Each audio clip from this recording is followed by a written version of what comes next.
मेरा नाम नव्या है। मैं जवान होने के साथ साथ बहुत खूबसूरत भी थी। मेरी उम्र 29 साल थी। मेरे दिल में भी बाकी लड़कियों की तरह शादी करने का ख्याल आता था, मगर मैं मजबूर थी। मैं चाहकर भी अपनी शादी नहीं कर सकती थी, क्योंकि जब मैं 14 साल की थी तब मेरे पिता हमें इस दुनिया से छोड़कर चले गए थे। उस समय मेरा एक 5 साल का भाई और मेरी 8 साल की बहन थी। मेरी माँ मेरे पापा की मौत पर बहुत बुरी तरह से रो रही थी और रोते रोते कह रही थी कि आप इस दुनिया को छोड़कर क्यों चले गए। मेरे ऊपर 3-3 बच्चों का बोझ डाल गए। अब इन बच्चों की परवरिश कौन करेगा? बड़ी बेटी तो फिर भी 14 साल की है। इन छोटे दोनों बच्चों को मैं कैसे आपके बिना जीना सिखाऊंगी, कैसे उनकी परवरिश करूंगी? उसी समय मैंने सोच लिया था कि मैं अपनी माँ का सहारा बनूंगी। मेरी माँ ने जैसे तैसे मुझे पढ़ाया लिखाया था और फिर बड़ी होकर मैं अपनी माँ का सहारा बन गई थी। मेरी माँ ने लोगों के घरों में काम किए थे। मेरी माँ कपड़े भी सिला करती थी। इतने सारे काम करने के बावजूद उन्होंने मुझे इस मुकाम तक पहुंचाया था, तो बदले में मुझे भी अपनी माँ का सहारा बनना ही था। पर अपनी पढ़ाई पूरी करने के बाद मैंने नौकरी करना शुरू कर दी थी। मुझे 7 साल हो गए थे नौकरी करते हुए। मेरी काबिलियत देखते हुए मुझे अपनी ही कंपनी की बड़ी पोस्ट पर रख लिया गया था, जिसकी मुझे सैलरी भी ज्यादा मिलती थी। मैं अपने दोनों छोटे भाई बहन को भी पढ़ा रही थी। मेरी माँ तो अब बूढ़ी हो चुकी थी। मेरी माँ से लोग कहते थे कि तुम्हारी बेटी जवान है, खूबसूरत है, इसकी शादी के बारे में सोचो। आखिर कब तक बेटी से नौकरी करवाती रहोगी? लेकिन मेरी माँ उनसे कह देती थी कि मेरी बेटी अभी शादी नहीं करना चाहती, क्योंकि मैंने ही अपनी माँ से शादी करने के लिए मना किया हुआ था। मैं अपने दोनों भाई बहन को पहले कामयाब होते हुए देखना चाहती थी, उसके बाद मुझे शादी करनी थी, क्योंकि अगर मेरी शादी पहले हो जाती तो फिर मेरे भाई बहन और मेरी बूढ़ी माँ का ख्याल कौन रखता। मुझे शादी की कोई जल्दी नहीं थी। अभी तक तो जो भी चल रहा था बिल्कुल ठीक चल रहा था। अपनी जॉब लग जाने के बाद मुझे किसी तरह की कोई परेशानी नहीं हुई थी। मैं किसी लड़के से मोहब्बत भी नहीं करती थी।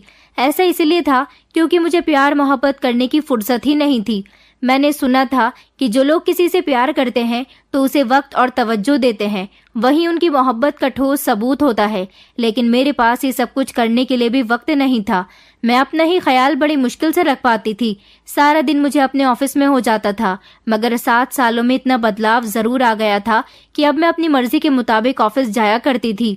मैं बहुत काबिल थी और अपनी मेहनत के नतीजे में कंपनी में सब लोगों का भरोसा जीत चुकी थी। जिंदगी की जितनी भी परेशानियां थी वो कई सालों पहले गुजर चुकी थी और इन परेशान हालात से निकलकर ही मैंने एक अच्छी जिंदगी गुजारनी शुरू की थी और अपने भाई बहन को भी एक अच्छी जिंदगी दे रही थी। मेरी जिंदगी मुश्किल तो बहुत थी, लेकिन अपनी माँ और भाई बहन की खातिर मुझे ये सब कुछ करना पड़ता था।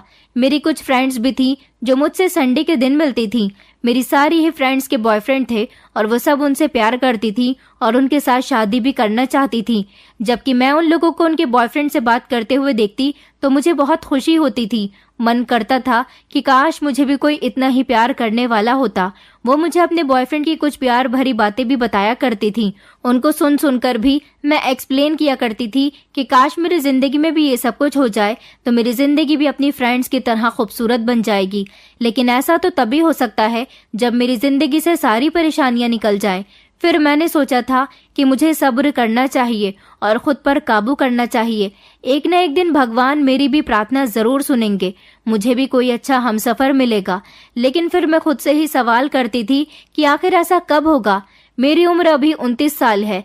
3-4 साल और गुजर गए तो मेरी शादी की उम्र भी निकल जाएगी। न जाने सब कुछ कब ठीक होगा। मैं बस हमेशा भगवान से यही प्रार्थना करती थी कि सब कुछ जल्दी से ठीक हो जाए, मैं भी अपने हमसफर के साथ एक खुशहाल जिंदगी गुजार सकूं। लेकिन उससे पहले मेरे घर वालों की जिंदगी बेहतर और आसान हो जाए। मेरी मम्मी को हमेशा मेरी शादी की फिक्र लगी रहती थी। वो यही कहती थी कि अपने भाई बहन का फ्यूचर सुधारने के चक्कर में तुम अपनी जिंदगी की खुशियों को अपने दिल में ही दबाकर बैठी हुई हो। मेरी माँ मुझे समझाया करती थी कि भगवान तुम्हें इसका अच्छा सिला देगा। तुम देखना, तुम्हें एक अच्छा हमसफर जरूर मिलेगा। तुम जो इतने समय से हम सब लोगों के लिए मेहनत कर रही हो, देखना जिस लड़के के साथ तुम्हारी शादी होगी वो तुम्हें अपने घर की रानी बनाकर रखेगा। मैं अपनी माँ की ऐसी बातों पर बहुत खुश होती थी और मन ही मन सोचती थी कि काश मेरी माँ की सारी दुआएं सच हो जाएं। हमारा कोई रिश्तेदार भी नहीं था जो हमारे साथ हमारा सुख दुख बांट सकता, क्योंकि पापा के मरने के बाद ही उनके सारे रिश्तेदारों ने हमसे संबंध खत्म कर दिए थे। जबकि मम्मी के ज्यादा रिश्तेदार भी नहीं थे, सिर्फ हमारे एक मामा जी ही थे। वो अपने परिवार के साथ दूसरे देश में रहते थे। हाँ, इतना जरूर था कि उनके साथ हमारी कभी कभी कॉल पर बात हो जाती थी, मगर वो कभी यहाँ पर आते नहीं थे। शादी को लेकर मैं जितना भी खुद पर कंट्रोल रखने की कोशिश करती थी, मेरी भावनाएं उतना ही मुझ पर हावी हो जाती थी, खासकर रात के वक्त। और मेरी उम्र की जितनी लड़कियां थीं, उन सबकी तो शादी अभी हो गई थी, बल्कि उनके पास एक दो बच्चे भी थे। जब मैं रात को अकेली होती थी तो मैं सोचती थी कि काश मेरा भी कोई बॉयफ्रेंड होता तो मैं उससे अपना अकेलापन दूर कर रही होती। मिल नहीं सकती तो क्या हुआ, फोन पर ही बात कर रही होती। मेरी जो शादीशुदा फ्रेंड्स थी उनसे तो मैं मिलती भी नहीं थी, क्योंकि वो मुझे अब जब भी मिलती थी अपनी शादीशुदा कहानी सुनाने में लग जाती थी और उनकी कहानी सुनकर मेरा दिल मचलने लगता था। मगर फिर अपने भाई बहन के फ्यूचर के बारे में सोचकर मुझे अपनी फीलिंग्स पर कंट्रोल करना पड़ता था। ऐसा नहीं था कि मैं शादी करने के लिए बेचैन हो रही थी, बस मुझे अपने लिए एक सहारे की जरूरत थी, जैसा आजकल के जमाने में होता है। ये मॉडर्न जमाना है और आजकल के जमाने में हर लड़की के पास उसका सुख दुख बांटने के लिए उसका बॉयफ्रेंड या हस्बैंड होता है। मेरे तो भाई बहन भी ऐसे नहीं थे जो मेरे साथ हंसी मजाक कर सकते या थोड़ा बहुत टाइम स्पेंड कर सकते। वो तो ज्यादातर अपनी पढ़ाई में बिजी रहते थे, मुझसे बात करने का उनको ज्यादा टाइम ही नहीं मिलता था।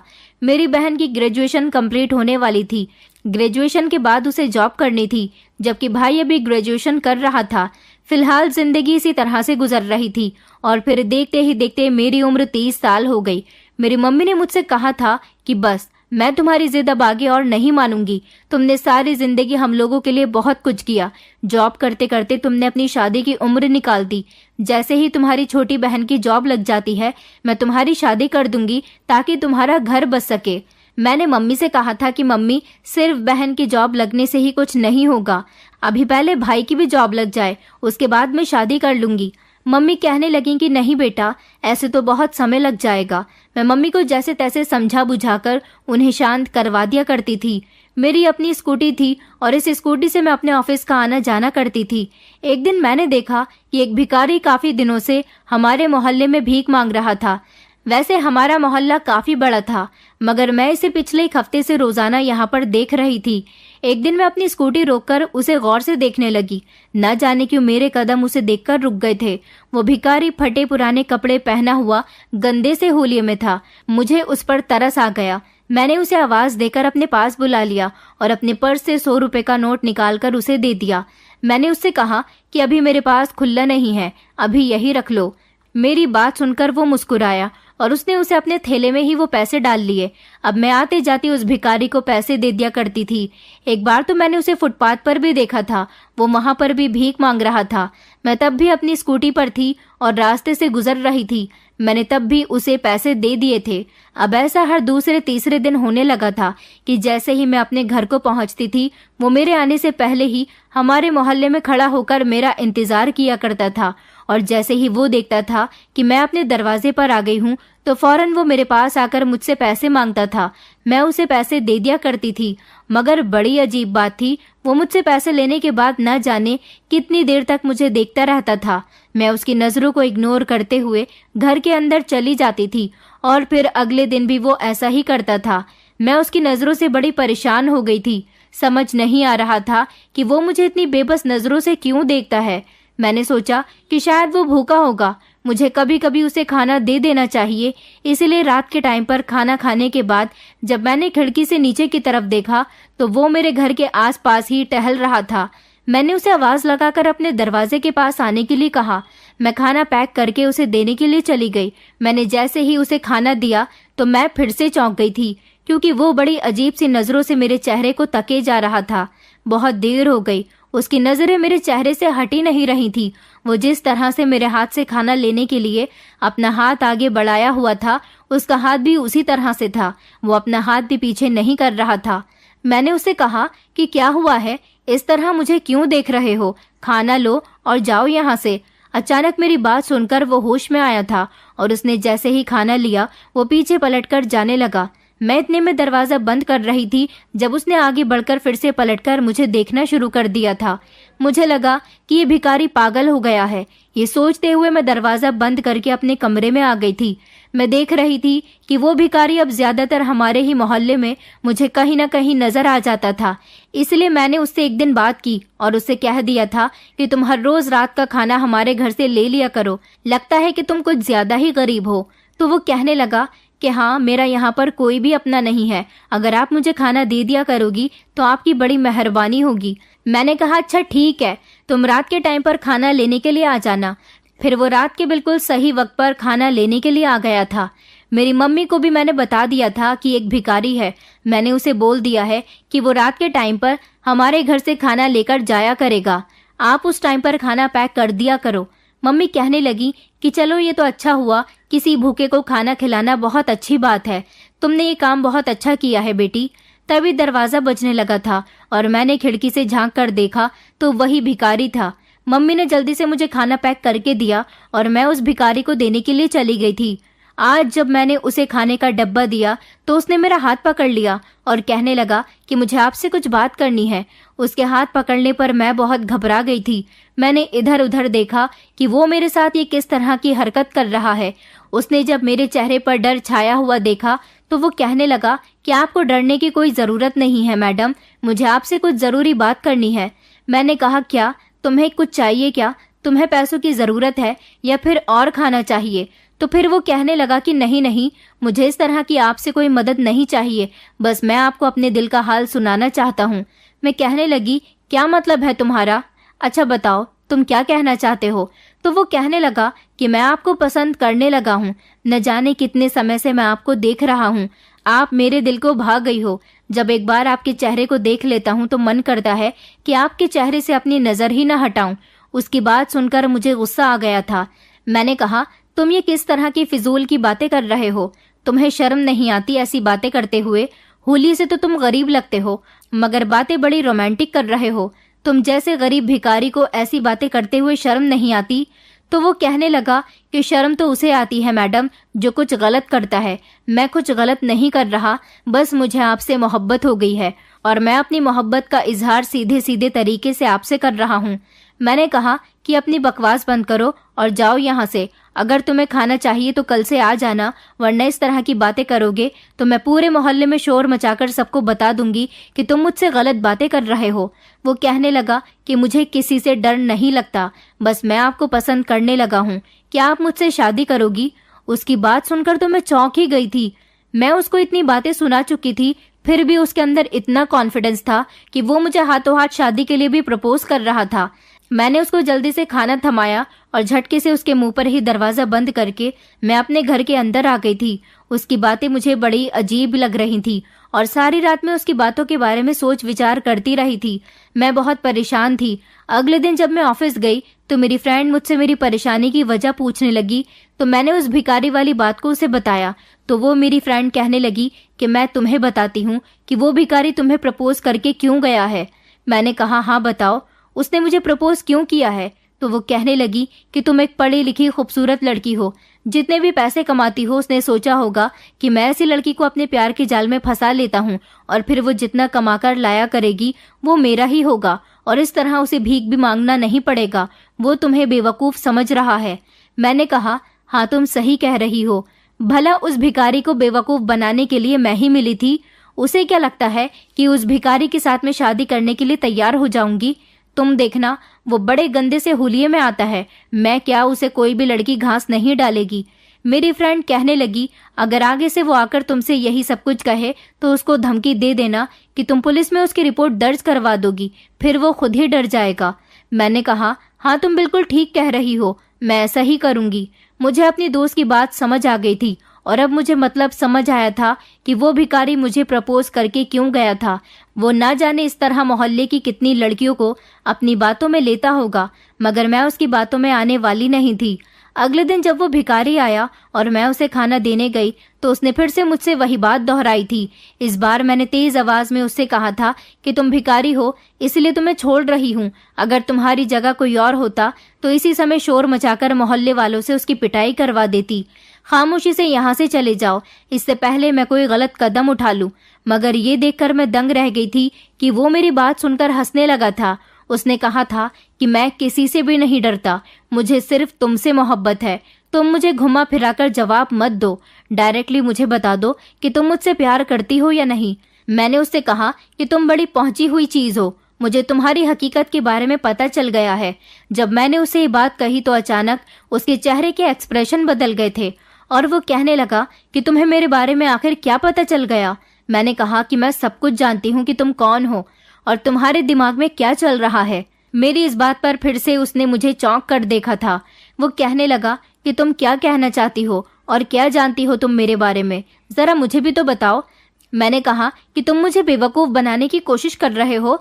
तुम्हें यही लगता है कि मैं तुम्हारे प्यार के जाल में फंस जाऊंगी और उसके बाद मैं जितने भी पैसे कमाती हूँ उससे तुम अपनी जिंदगी में अय्याशियां करोगे। मेरी ये बात सुनकर उसने एक गहरी सांस भरी और कहने लगा, अच्छा तो ये बात है। उसने कहा तो ठीक है, तुम अपना खाना और अपनी भीख भी अपने पास रखो। अगर तुम यही समझती हो तो मुझे तुमसे तुम्हारी भीख भी नहीं चाहिए। ये कहकर वो दरवाजे से पलट गया था और मैं बड़ी अजीब सी सोच लेकर वहीं पर खड़ी हुई उसे देखती रह गई थी। आज उसने खाना भी नहीं लिया था। मैंने सोचा कि ये तो बड़ा खुददार मर्द है, मेरे इतना कहने पर खाना भी नहीं लेकर गया। फिलहाल मैं खाने का डब्बा हाथ में लेकर अपने घर में आ गई थी तो मेरी छोटी बहन कहने लगी कि दीदी आप किससे बातें कर रही थी। तो मैंने उसको बताया कि एक भिखारी आया था, उसे खाना देना था। तो वो कहने लगी कि भिखारी खाना क्यों लेकर नहीं गया, आप तो खाना वापस लेकर आ गई हो। मैंने अपनी बहन से कहा कि पता नहीं क्यों नहीं लेकर गया। मैं वो डब्बा किचन में रखकर अपने कमरे में वापस आ गई थी और सोचने लगी थी कि आखिर ये भिखारी मुझसे क्या चाहता है। फिलहाल मैंने तो इस बात को अपने दिमाग से निकालने की कोशिश की थी। मुझसे जितना हो सकता था मुझे अपने करियर पर ध्यान लगाना था, इन फालतू बातों में नहीं। कई दिन इसी तरह से गुजर गए थे। उस भिखारी से मेरा सामना होता था, मैं उसे आवाज लगाकर पैसे देने के लिए बुलाती थी तो वो मेरी भीख लेने आता ही नहीं था और अब खाना लेने आना तो उसने पूरी तरह से बंद कर दिया था। मगर वो मुझे जहां भी मिलता था और अगर मुझे देख लेता था तो मुझे बस देखता ही रह जाता था। न जाने उसकी ऐसी हरकत का क्या मतलब था। कई महीने इसी तरह से गुजर गए थे। मैं उसे कभी कभी देखती थी, एक दो बार तो मैंने उसे अपने ऑफिस के आसपास भी देखा था, मगर हर बार वो अकेला होता था। शायद उस बेचारे का इस दुनिया में कोई भी नहीं था, बस वो मुझे एक नजर देखता रहता था। मुझे उस पर अब तरस आने लगा था। क्या वो सच में मुझसे मोहब्बत करता था? क्योंकि अब काफी लंबा समय हो गया था और अभी तक उसने मुझसे बात करने की कोशिश भी नहीं की थी। मेरे आवाज लगाने पर भी वो मुझसे दूर दूर रहता था। भले ही वो मुझे दूर से देखता रहता था, लेकिन अब मेरे करीब आने की उसने हिम्मत नहीं की थी, ना मेरी भीख लेने के लिए और ना ही मुझसे बात करने के लिए। एक दिन मैं अपने कमरे में लेटी हुई बड़ी गहरी सोच में डूबी हुई थी और इस भिखारी के बारे में सोच रही थी कि क्या ये सच में मुझसे मोहब्बत करता है। अगर इसे मुझसे मोहब्बत नहीं होती तो ये मुझे ऐसी बेबस निगाहों से नहीं देखता जिस तरह पहले देखा करता था। और अगर ये मुझे बेवकूफ बनाने की कोशिश कर रहा था तो फिर ये मेरे एक बार के डांटने पर दोबारा भी तो मेरे पीछे पड़ सकता था। इसने तो मुझसे वास्ता ही खत्म कर दिया, मगर उसकी आंखों में मुझे अपने लिए मोहब्बत अभी भी दिखाई देती है। फिर मैंने एक फैसला किया था जो कि मेरे लिए गलत तो जरूर था, मगर मैं क्या करती, मुझे उस पर तरस आने लगा था और शायद मैं भी उस पर अपना दिल हार बैठी थी। मेरे लिए ऐसा करना सही तो नहीं था क्योंकि उसका और मेरा कोई मेल नहीं था। मैं एक पढ़ी लिखी खूबसूरत मिडिल क्लास फैमिली की लड़की थी जो अच्छा खासा कमा लिया करती थी, जबकि वो क्या था, वो तो एक मामूली सा दिखने वाला फटे पुराने कपड़े पहना हुआ गंदे से हुलिये में गरीब भिखारी था जो ना जाने कहाँ रहता होगा, कहाँ सोता होगा और ना जाने कितने लोगों के घरों से भीख लेकर वो अपना गुजारा कर रहा है। कई बार तो मेरा दिल कहने लगा कि मुझे उसकी तरफ ध्यान देना बंद कर देना चाहिए, लेकिन फिर जब मैंने देखा कि एक वही इंसान है जो अभी तक मुझे बिना डरे देखता रहता है और अपनी नजरों का दीवाना कर चुका है, मैंने सोचा कि अगर वो सच में मेरा फायदा नहीं उठाना चाहता तो फिर मैं उससे शादी कर लूंगी और मैं उसे कोई छोटा मोटा बिजनेस भी करवा दूंगी और खुद भी अपनी जॉब नहीं छोड़ूंगी। इसी तरह मेरी जिंदगी गुजर जाएगी। मुझे पैसों की कोई भूख नहीं है, मुझे तो सिर्फ मोहब्बत और तवज्जो की भूख है। वो मुझे सारी जिंदगी प्यार दे, मेरा ख्याल रखे, बस मेरे लिए यही बहुत है। और अगले ही दिन मैंने उस भिखारी से बात करने का फैसला कर लिया था। मगर अजीब बात ये थी कि पिछले 2-3 दिन से वो मुझे कहीं नजर नहीं आया था। न जाने वो कहाँ चला गया था। लेकिन फिर एक दिन वो मुझे शॉपिंग मॉल के बाहर नजर आ गया था, जब मैं अपनी फ्रेंड्स के साथ शॉपिंग करने के लिए गई हुई थी। मैंने इस बारे में अपनी फ्रेंड्स को कुछ भी नहीं बताया था। मैं जानती थी कि वो लोग मेरी मजाक बनाएंगी, क्योंकि उन लोगों के जो बॉयफ्रेंड थे, कोई डॉक्टर था तो कोई इंजीनियर था तो कोई अपने बड़े बाप का बेटा था। लेकिन जब उन्हें ये पता चला कि मैं एक भिखारी के पीछे जा रही हूँ तो वो लोग मेरी बहुत मजाक उड़ाती। मैं उन लोगों से छुपकर उस भिखारी से मिलने के लिए चली गई थी जहाँ पर हम लोग थे। वो बहुत भीड़ भाड़ वाली जगह थी, इसलिए मैंने उसे पार्क में चलने के लिए कहा था। वो मेरे साथ साथ पार्क में चला गया था। वहां जाने के बाद मैंने उससे कहा था कि तुम मुझे इतनी घूर घूर कर क्यों देखते हो? तो वो कहने लगा कि तुम्हारी सोच के हिसाब से मैंने तुम्हारे घर का खाना लेना भी बंद कर दिया, क्योंकि तुम्हें ऐसा लगता है कि मैं तुम्हारा फायदा उठा सकता हूँ। अब मेरी नजरें तुम्हारे चेहरे पर जाकर टिक जाती हैं तो इसमें मेरी कोई गलती नहीं है। मैं अपनी नजरों पर काबू नहीं रख सकता, मैं खुद पर काबू जरूर रख सकता हूँ। जब भी तुम मेरे सामने आती हो मेरी नजर तुम्हारे चेहरे का दीदार करती रहती है। आखिर प्यार करता हूँ मैं तुमसे, क्या करूँ? मैंने उससे कहा कि तुम सच कह रहे हो ना? तो वो कहने लगा कि हाँ, मैं सच कह रहा हूँ। तुम जैसी खूबसूरत लड़की आज तक मैंने कहीं नहीं देखी, और मैंने तुम्हारे ही मोहल्ले वालों से तुम्हारी तारीफ भी सुनी है। जब से मेरे दिल में तुम्हारे लिए और ज्यादा इज्जत बढ़ गई। तुम्हारे मोहल्ले की एक औरत कह रही थी कि इस बेचारी लड़की ने अपने भाई बहन के फ्यूचर की खातिर अपनी शादी नहीं की। बेचारी जॉब करके अपना और अपने परिवार का अकेले ही पेट पाल रही है। तब मुझे ये एहसास हुआ कि तुम जैसी लड़कियां इस दुनिया में बहुत कम हैं। तुम बहुत अच्छी लड़की हो जिसने अपने बारे में ना सोचकर अपने परिवार के लिए ढेर सारे सैक्रिफाइसेस किए। बस तभी से मैं तुम पर अपना दिल हार बैठा था। मैं तुमसे एक वादा करता हूँ, मैं एक भिखारी हूँ, भला मैं तुम्हारा क्या फायदा उठाऊंगा? तुम चाहो तो खाली हाथ भी मेरे पास आ सकती हो। मुझे तुम्हारी नौकरी की भी कोई जरूरत नहीं है। भले ही मैं भीख मांगकर सारी जिंदगी तुम्हारी ख्वाहिशों को पूरा करूंगा, मगर कभी तुमसे नौकरी नहीं करवाऊंगा। उस भिखारी की बात सुनकर अचानक मेरा दिल भावुक होने लगा था। उसे मेरी इतनी फिक्र थी। अब मुझे एहसास हुआ था कि इस जिंदगी में कभी मेरी इतनी फिक्र मेरी माँ के अलावा किसी और ने नहीं की थी। ये एक ऐसा इंसान था जिसकी तारीफ ने मेरे दिल को पिघला दिया था, और अब मैं खुद पर कंट्रोल नहीं कर पाई। मैंने उसे बता दिया था कि मैं भी तुमसे प्यार करने लगी हूँ। इस तरह हम दोनों के बीच प्यार मोहब्बत का सिलसिला शुरू हो गया था। मैंने उससे कहा था कि तुम भिखारी हो, थोड़ा अजीब लगता है, क्या तुम ये काम छोड़कर कोई और काम नहीं कर सकते? वो कहने लगा, मैं बहुत गरीब हूँ, मेरी बहुत बड़ी मजबूरी है। तुम प्रार्थना करो, मेरा एक काम है और मैं अपने उस काम में कामयाब हो जाऊं, उसके बाद मैं जैसा तुम कहोगी वैसा ही बन जाऊंगा। मैंने कहा, कौन सा काम? तो अचानक वो मेरी बात पर ठिठक गया था और कहने लगा कि तुम ज्यादा मत सोचो, तुम अपने घर जाओ, मैं रात को तुम्हारे घर खाना लेने के लिए आ जाऊंगा। तुम्हारे घर का खाना बहुत अच्छा होता है। मैंने कहा, अच्छा ठीक है, आ जाना। ये कहकर मैं उसके बात से उठाई थी, और अब मुझे बार बार उसी के ख्याल आने लगे थे। हर रोज वो मेरे घर आता था खाना लेने के लिए। इसी दौरान हम लोगों के बीच ढेर सारी बातें हो जाती थीं। उसने मुझसे शादी करने का वादा किया था। मुझे उसकी सबसे अच्छी बात ये लगी थी कि हम दोनों को रिलेशनशिप में 2 महीने हो गए थे। इस दौरान वो सिर्फ मेरे घर के दरवाजे तक ही मुझसे मिलता था। इसके अलावा उसने मुझसे और कोई भी डिमांड नहीं की थी। मैंने देखा था कि मेरी फ्रेंड्स थी जो अपने बॉयफ्रेंड से मिलने के लिए कभी रूम पर जाती थी, तो कभी रेस्टोरेंट में मिलती थी, तो कभी उनके साथ शॉपिंग किया करती थी। वो तो मुझे शॉपिंग नहीं करवा सकता था क्योंकि वो गरीब था, लेकिन उसके लिए मेरे घर के दरवाजे से बेहतर बात करने की जगह और कोई भी नहीं थी। मुझे वो अच्छा लगने लगा था। उसका नाम सुनील था। कहते हैं ना, जिस पर दिल आ जाए वो भिखारी भी आपके लिए राजा बन जाता है, और मेरे लिए अब सुनील किसी राजा से कम नहीं था। मैं उससे बहुत प्यार करने लगी थी। मैंने सुनील से कहा था कि जैसे ही मेरे भाई बहन की जॉब लग जाती है मैं तुमसे शादी कर लूंगी। सुनील को इस बात से कोई दिक्कत नहीं थी। सुनील ने कहा था कि इस दौरान मैं भी अपना घर खरीद लूंगा। जैसे ही मेरा अपना घर हो जाएगा मैं तुम्हें यहाँ से ले जाऊंगा।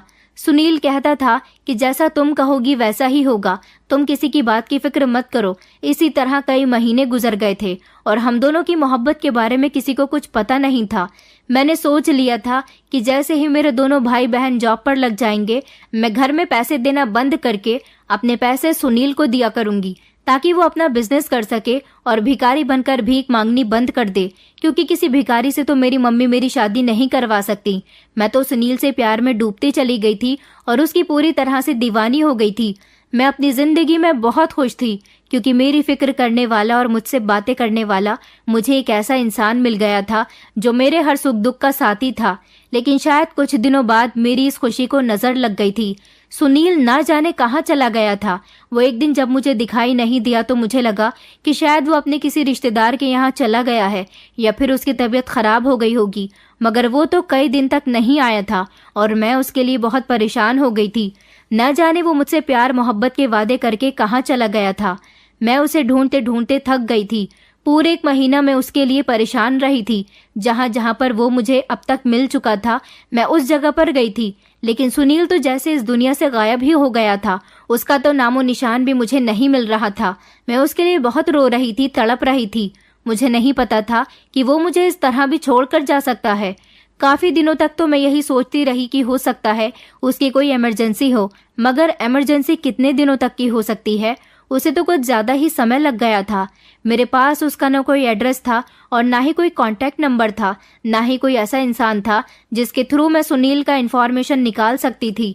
मैं बहुत परेशान हो गई थी सुनील की वजह से और बस खामोश खामोश सी रहती थी। मुझे नहीं पता था कि वो मुझे बीच रास्ते में इस तरह छोड़कर परेशान कर देगा। मुझे अपनी जिंदगी में कुछ भी अच्छा नहीं लग रहा था। इसी दौरान मेरी बहन ने आकर एक खुशखबरी सुनाई थी कि उसकी जॉब लग गई है। इस बात पर मुझे खुश होना चाहिए था, लेकिन न जाने क्यों मेरा मन उदास था। कई महीने इसी तरह से गुजर गए थे।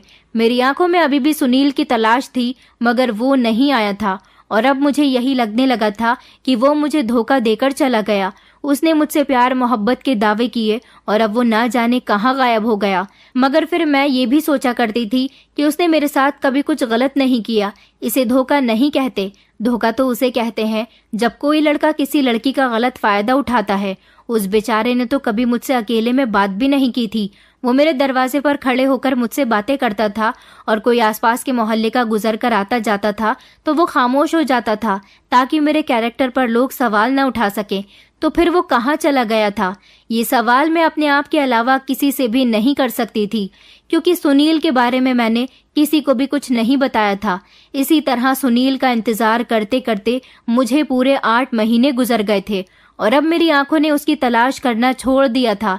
लेकिन मुझे अभी भी उसकी बहुत याद आती है। मेरे दिल से उसकी याद निकलती ही नहीं थी। मैं बस अकेले में रोती रहती थी और दिन ब दिन कमजोर होती जा रही थी। सब मुझसे मेरे कमजोर होने की वजह पूछते थे। अब मैं उन्हें क्या बताती कि मुझे क्या रोग लगा हुआ था। फिर एक नई टेंशन मुझे मेरी मम्मी ने दे दी थी। उन्होंने कहा था कि तुम्हारी बहन की अब जॉब लग गई है और जैसा कि मैं तुमसे पहले भी कह चुकी थी, मैं तुम्हारी बहन की जॉब लगने के बाद तुम्हारी शादी करवा दूंगी। इसीलिए मैंने 2-3 लोगों से तुम्हारे रिश्ते के बारे में कह दिया है। मैं मम्मी की बात सुनकर चौंक गई थी और मैंने उनसे मना किया था कि अभी मैं शादी नहीं करना चाहती। मैंने तो आपसे कहा था कि जब भाई की भी जॉब लग जाएगी उसके बाद मैं खुद शादी कर लूंगी। मम्मी कहने लगी कि ऐसा नहीं होगा, तुम्हारी उम्र निकल जाएगी, फिर तुम्हारे रिश्ते भी आना बंद हो जाएंगे। मैंने मम्मी से कहा कि कोई बात नहीं, मैं सारी जिंदगी कुंवारी ही गुजार दूंगी। मम्मी कहने लगी कि तुम ये किस तरह की बातें कर रही हो बेटा, ऐसा नहीं कहते हैं। क्या तुम सारी जिंदगी हम लोगों के नाम पर ही गुजार दोगी? एक दिन मैं इस दुनिया को छोड़कर चली जाऊंगी। तुम्हारे भाई बहन अपने अपने कामों में बिजी हो जाएंगे और फिर उनकी भी शादियां हो जाएंगी और तुम्हारा क्या होगा? जिसे सबकी फिक्र है वो फिर भी खाली हाथ रह जाएगी। नहीं, मैं ऐसा नहीं होने दूंगी। मेरी मम्मी ने अपनी जोर जबरदस्ती के साथ मेरा रिश्ता तय करने का फैसला कर लिया था, मगर मेरा दिल अंदर से शादी करने के लिए बिल्कुल भी तैयार नहीं था। अब मैं अपनी मम्मी को क्या बताती कि मैं आज भी सुनील का इंतजार करती हूँ। एक दिन मम्मी बहुत खुश थी और कहने लगी कि संडे को तुम अच्छे से तैयार हो जाना, अपनी फ्रेंड्स के साथ कहीं मत जाना, तुम्हें लड़के वाले देखने के लिए आ रहे हैं। मम्मी की बात सुनकर मैंने उनसे अभी भी मना किया था कि मैं अभी शादी नहीं करना चाहती हूँ। आप मेरी बात मानती क्यों नहीं हो? मम्मी ने कहा था कि तुम बिल्कुल खामोश रहो, जैसा मैं कहती हूँ वैसा ही करो। अगर तुमने ज्यादा बोलने की कोशिश की तो अच्छा नहीं होगा। अब मैं तुम्हारी एक और नहीं सुनूंगी। और फिर मजबूरन मुझे मम्मी की बातों के आगे हार माननी पड़ जाती थी। और फिर संडे भी आ गया था। मेरी मम्मी ने मुझे तैयार होने के लिए कहा था, मगर मैं तैयार नहीं हुई थी। जैसे गेटअप में मैं थी वैसे ही गेटअप में लड़के वालों के सामने आ गई थी। मैं बैठी हुई थी जब लड़के की माँ मुझसे तरह तरह के सवाल कर रही थी। इस समय मेरी नजरें झुकी हुई थी और मेरे दिल में बार बार सुनील का ख्याल था। आज मुझे सुनील की शिद्दत से याद आ रही थी। लड़के की माँ मुझसे जो भी सवाल करती थी, मैं उसका गर्दन हिलाकर हाँ या ना में जवाब दे दिया करती थी। मेरे मुंह से कोई शब्द नहीं निकल पा रहा था। मन कर रहा था कि मैं फूट फूट कर रोऊं। और उस दिन मैं सोच रही थी कि मुझे सुनील से मोहब्बत ही नहीं करनी चाहिए थी। मुझे वैसे भी बहुत शौक था ना मोहब्बत करने का, किसी लड़के को अपना बॉयफ्रेंड बनाने का। अब मुझे पता चल गया था कि मोहब्बत करना कोई आसान काम नहीं है। इसमें खुशियां मिलने के साथ साथ आंखों में आंसू भी मिलते हैं। मेरी आंखों से जैसे ही आंसू गिरने वाले होते थे, मैं उन्हें पोंछ लेती थी ताकि किसी को शक न हो कि मैं रो रही हूँ। अभी कुछ ही देर गुजरी थी कि अचानक घर के दरवाजे से कोई हमारे घर के अंदर दाखिल हुआ था। ये इंसान कौन था? वो अंदर आया और उसने सबके सामने खड़े होकर मुझे आवाज लगाई, नव्या। मैंने झटके से उसकी तरफ बड़ी गौर से देखा था। ये आवाज तो मुझे कुछ जानी पहचानी सी लग रही थी, मगर ये इंसान कौन था? मैं इसे पहचान नहीं सकी थी। उसने दोबारा से कहा कि नव्या, ये सब क्या है? सब लोग उसे फटी फटी नजरों से देखने लगे थे कि ये कौन है और अचानक घर में घुसकर इस तरह की बातें क्यों कर रहा है, मेरा नाम अपनी जुबान पर बार बार क्यों ले रहा है। उस समय मेरा भाई भी घर पर मौजूद था। वो उसके सामने आकर खड़ा हो गया और कहने लगा कि तुम कौन हो और घर के अंदर क्यों घुसे चले आ रहे हो। वो कहने लगा कि मैं तुम्हारी बहन से प्यार करता हूँ, मैं इसे किसी और का होते हुए नहीं देख सकता, इन लोगों को यहाँ से भेज दो। लड़के की माँ अचानक से एक झटके से उठी और मेरी तरफ देखकर कहने लगी, क्या ये तुम्हारा आशिक है? मेरी मम्मी कहने लगी कि नहीं नहीं बहन, आपको गलत फहमी हो रही है, हम नहीं जानते कि ये लड़का कौन है। तभी वो लड़का फिर से कहने लगा कि जी आप यहाँ से जाइए, मुझे इन लोगों से कुछ जरूरी बात करनी है। उस औरत ने अपने चेहरे पर गुस्सा लाते हुए मेरी मम्मी की तरफ देखकर कहा, क्या तुमने हमें यहाँ पर बेइज्जती करने के लिए बुलाया है? तुम्हारी बेटी का तो पहले से ही आशिक है, हमें बुलाकर आखिर तुम क्या साबित करना चाहती थी? मेरी मम्मी उन्हें रोकने की कोशिश करने लगी, मगर वो अपने बेटे को लेकर हमारे घर से निकल गई थी। उन लोगों के जाने के बाद मेरे भाई ने उस लड़के का गिरेबान पकड़ लिया, जबकि मैं भी लगातार उसे देख रही थी और सोच रही थी कि ये इसने क्या कर दिया। मेरे भाई ने उस पर हाथ उठाने की कोशिश की थी। उसने मेरे भाई का हाथ पकड़ लिया और कहने लगा कि हाथ मैं भी उठा सकता हूँ, मैं तुम लोगों से तसल्ली से बात करना चाहता हूँ और तुम लोग इतना हंगामा कर रहे हो। उसने मेरी तरफ देखा और वो कहने लगा कि नव्या, समझाओ अपने घर वालों को, मैं सुनील हूँ। अचानक मैं उसकी बात सुनकर चौंक गई थी और फटी फटी नजरों से उसे देख रही थी। ये सुनील ही था, क्योंकि इसकी आवाज बिल्कुल सुनील के जैसी ही थी। मैंने कहा, तुम सुनील हो? लेकिन हाँ, मैं सुनील ही हूँ। यह कहकर मैं उसको ऊपर से नीचे तक देखने लगी तो सुनील कहने लगा, तुम्हें मुझे इस तरह से देखने की जरूरत नहीं है, मैं तुम्हें सब बताता हूँ। दरअसल मैं एक पुलिस ऑफिसर हूँ, मैं कोई भिखारी नहीं हूँ। आज तक तुमने मुझे भिखारी के गेटअप में देखा है, इसलिए तुम्हारे लिए मुझे पहचानना बहुत मुश्किल हो रहा है। मैंने सुनील से कहा, धोखेबाज इंसान, तुम तो मुझे छोड़कर चले गए थे, मैं कितने समय से तुम्हारा इंतजार कर रही हूँ। तुम पुलिस ऑफिसर हो तो मैं क्या करूँ? तुम अभी भी झूठ बोल रहे हो। आज यहाँ आकर तुम तमाशा क्यों लगा रहे हो? तुम सबके सामने मेरी बेइज्जती करने के लिए आ गए हो। तुम्हारे यहाँ आने की क्या टाइमिंग है सुनील? तुमने क्या मुझे बेवकूफ समझा हुआ है? मैं हर बार तुम्हारी बातों में आती रहूंगी। मैं ताली बजाते हुए उससे ये बात कह रही थी तो वो कहने लगा कि नव्या, तुम गलत समझ रही हो, मैं तुम्हें पूरी बात बताता हूँ। तभी मेरी मम्मी कहने लगी, ये सब कुछ क्या हो रहा है, कोई हमें भी तो कुछ बताए। और मेरा भाई भी गुस्से से आग बबूला हो रहा था। इतने में ही सुनील कहने लगा कि आप लोग शांत हो जाइए, मैं आपको पूरी बात बताता हूँ। उसने बताया कि मैं एक पुलिस ऑफिसर हूँ। हमें खबर मिली थी कि इस शहर में बच्चा चोरी करने की बहुत सारी वारदातें सामने आ रही हैं, इसलिए मुझे उनको पकड़ने की जिम्मेदारी सौंपी गई थी। मैं उन लोगों को भिखारी बनकर ही तलाश कर सकता था, क्योंकि वो लोग भी भिखारी बनकर ही लोगों के घरों में भीख मांगने के लिए जाते थे और उनके घर से बच्चों को बहाने से चोरी कर लिया करते थे। हमें ऐसी पूरी गैंग को पकड़ना था। काफी समय तक मुझे इस शहर में उस गैंग को पकड़ने में बहुत दिक्कत हुई थी, क्योंकि वो बहुत शातिर लोग थे और पिछले 6 महीने पहले मैंने उन लोगों को पकड़ लिया था। फाइनली पूरी गैंग हम लोगों के हाथ लग गई थी, मगर इस दौरान उन लोगों ने मुझ पर हमला कर दिया था। उनकी बंदूक से निकली गई गोली मेरी टांग में लग गई थी, जिसकी वजह से मैं ठीक से चल भी नहीं पा रहा था। मुझे अस्पताल में भर्ती कराया गया था। मेरी कंडीशन इतनी भी नहीं थी कि मैं खुद से उठकर बैठ सकूं। आपको यकीन नहीं आता तो मैं आपको अपनी टांग दिखा देता हूँ। सुनील ने अपनी पैंट ऊपर करके अपनी टांग पर लगी हुई गोली का जख्म हमें दिखाया था और फिर वो कहने लगा कि मुझे रिकवर होने में बहुत टाइम लग गया था। मैं नव्या से किसी तरह से कांटेक्ट करना चाहता था, मगर मेरे पास उसका कोई कांटेक्ट नंबर नहीं था। सुनील ने मेरी तरफ देखकर कहा कि मुझे माफ कर देना नव्या, मैं तुम्हें अपने पुलिस ऑफिसर होने के बारे में नहीं बता सका, क्योंकि अगर धोखे से भी किसी को ये खबर लग जाती कि मैं भिखारी नहीं हूँ तो शायद मेरे लिए उस गैंग को पकड़ना बहुत मुश्किल हो जाता। इसलिए मैंने अपनी पहचान सबसे छुपाई थी और तुमसे मैंने काफी सारे झूठ भी बोले थे, मगर ये सच है कि मैं तुमसे प्यार करता हूँ। मैं अब ठीक हुआ तो मैं अपने असली रूप में तुम्हारे सामने आना चाहता था।